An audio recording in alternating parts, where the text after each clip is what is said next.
हे माझ्याकडूनच आले आहे. तुला कधी असे वाटले आहे का, की जे काही तुझ्याशी संबंधित आहे, ते सगळे माझ्याशीही संबंधित आहे? तू माझ्या दृष्टीत अत्यंत मौल्यवान आहेस आणि मी तुझ्यावर प्रेम करतो.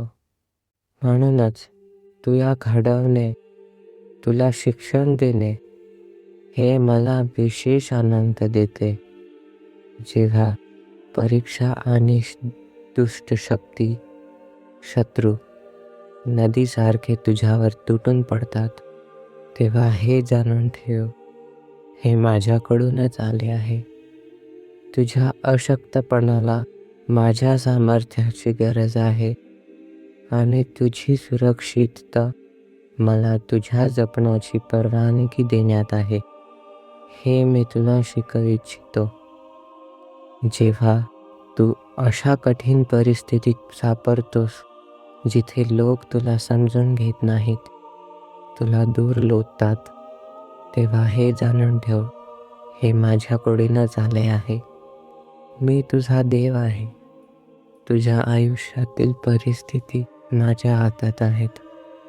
तू ज्या अवस्थेत आहेस, ती योगायोगाने आलेली नाही. तीच अवस्था मी तुझ्यासाठी ठरवलेली आहे. तू मला नम्रता शिकवण्याची प्रार्थना केली होतीस ना? आणि बघ, मी तुला त्याच शाळेत ठेवले आहे, जिथे हा धडा शिकवला जातो. तुझा परिसर आणि तुझ्या भोवती असलेली माणसे माझीच इच्छा पूर्ण करत आहेत. तुला आर्थिक अडचणी आहेत का? कसा बसा संसार चालतो आहे का? हे जाणून ठेव, हे माझ्याकडूनच आले आहे. मी तुझ्या पैशांचा व्यवस्थापक आहे. म्हणून माझ्यात आश्रय घे आणि पूर्णपणे माझ्यावर अवलंबून राहा. माझी भंडारे कधीही रिकामे होत नाहीत आणि मी माझ्या वचनांशी सदैव विश्वासू आहे. असे कधी होऊ देऊ नकोस की तुझ्या गरजेच्या वेळी कोणी तुला म्हणेल, तुझ्या प्रभू आणि परमेश्वरावर विश्वास ठेवू नको. तू वेदनेत एखादी रात्र घालवली आहेस का? तू तुझ्या नातेवाईकांपासून, प्रिय व्यक्तींपासून दूर आहेस का? मी यासाठी हे घडू दिले की तू माझ्याकडे बघशील आणि माझ्याकडे वळशील आणि माझ्यात दिलासा व सांत्वन शोधशील. ज्याच्यावर तू विश्वास ठेवला, ज्याच्याशी तू मन मोकळे केलेस, त्याने तुला फसवले का? हे माझ्याकडूनच आले आहे.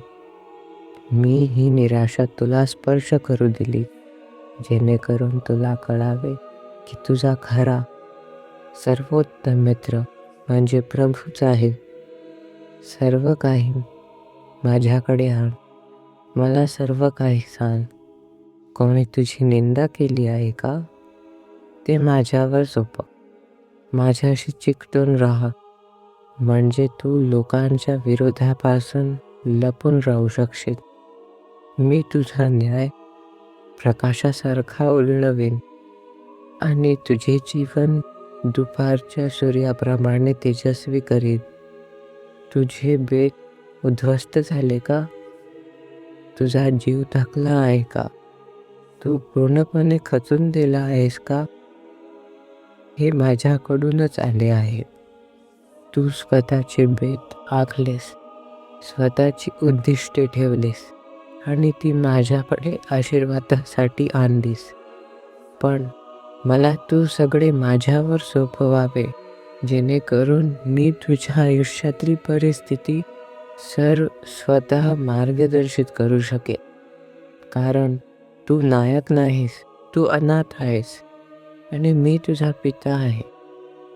अनपेक्षित अपयशाने तुला गाठले आणि निराशेने तुझे हृदय व्यापले का? हे जाणून ठेव, हे माझ्याकडूनच आले आहे.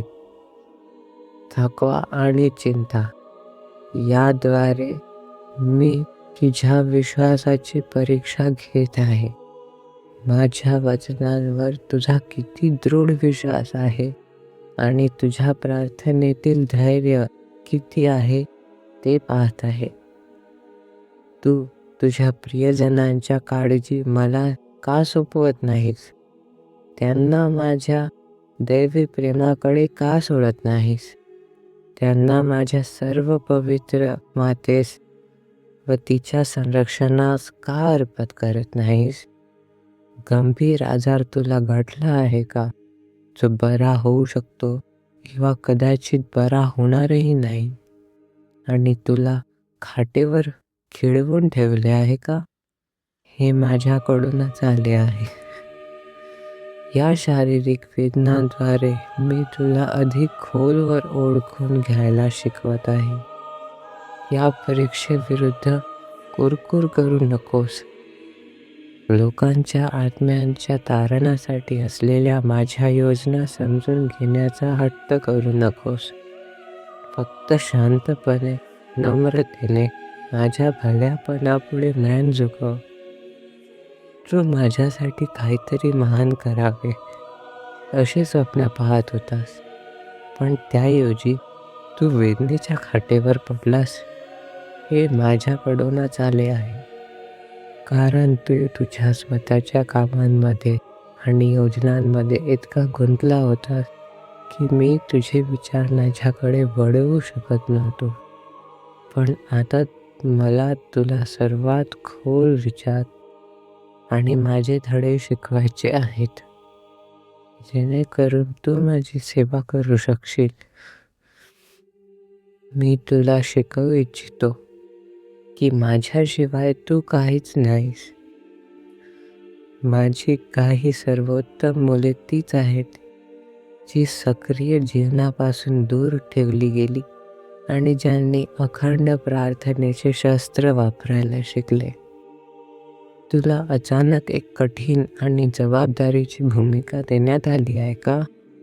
हे जाणून ठेव, मी तुझ्याबरोबर आहे. या अडचणी मीच दिल्या आहेत, आणि प्रभू देव म्हणून मी तुझ्या सर्व कामांना, तुझ्या सर्व मार्गांना आशीर्वाद देईल. प्रत्येक गोष्टीत मी तुझा प्रभू, तुझा मार्गदर्शक आणि शिक्षक असेल. हे सदैव लक्षात ठेव. तू जिथे कुठे असशील तिथे येणारी प्रत्येक अडचण, प्रत्येक दुखावणारे शब्द, प्रत्येक निंदा व टीका, तुझ्या कार्यातील प्रत्येक अडथळा जो तुला निराश करतो, हे माझ्याकडूनच आले आहे. हे जाणून ठेव आणि नेहमी स्मरणात ठेव. जे काही तुला दुखावते तेव्हा त्याची वेदना कमी होईल जेव्हा तू प्रत्येक गोष्टीत माझ्याकडे पाहायला शिकशील. हे सर्व तुझ्या आत्म्याच्या परिपूर्णतेसाठी मीच तुला पाठवले आहे. हे सर्व माझ्याकडूनच आले आहे.